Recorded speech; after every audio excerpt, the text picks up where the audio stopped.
Hello there and welcome back to the SalonTouch video channel.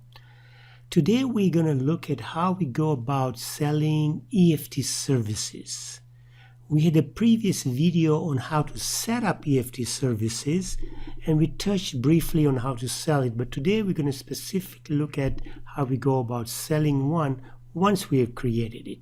So let's take a look. As a reminder, EFT membership services are those services that are defined that typically charge a recurring monthly amount for the service.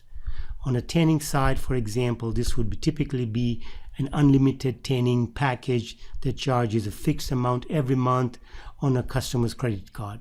The customer can also pay while in the salon with a check or some other method of payment.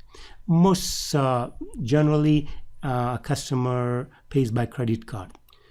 Now, once this type of service is set up and sold, SalonTouch will record this together with the draft date and the amount, and then will allow you to process this recurring charge on the draft date.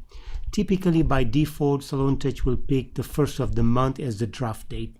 So you'll be able to go and process that services so that your customer can be charged on his credit card. So let's go ahead and sell an EFT service. So I go to the register, I pick up a client. Well, in this case, I have James here. We can pick up James.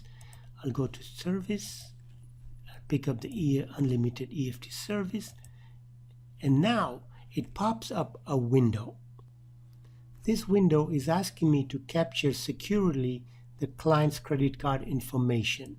So I can use any one of those credit cards I want to use, including checking if I want to do that. If I have a swipe, when I swipe it, it'll be auto-populated. The address here is picked up from the customer's information in SalonTouch. Now, it's important that if the billing address is different, then you put in the correct billing information. This can sometimes happen if a parent is in the salon paying for a child whose address might be different in the SalonTouch files. So it's important that the billing address be correctly captured here. As you can see, all the other information, including the draft amount, is automatically captured.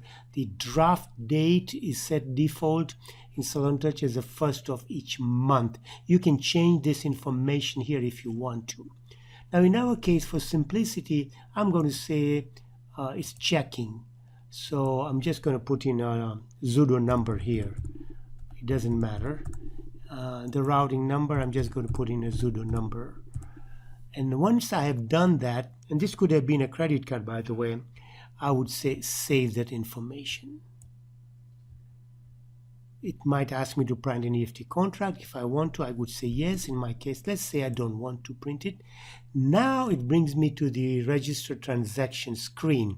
And now I can tender this just in a normal fashion. If the customer is paying cash, credit card, check, or whatever, I can pick that method of payment. Let's say in this case, for simplicity, I say cash, I say balance due, and I say OK. And that's it. Now I have sold an EFT service. So I hope this was useful, and now we know how to sell an EFT service. As a reminder, I have a video that shows how to set up an EFT service, so you should look that one up. We'll be producing more videos on EFT freeze services, how to freeze an EFT service, how to process EFT drafts, and also some of the more advanced settings in EFT services. So keep your eyes open, and we'll talk to you soon. Thanks. Bye.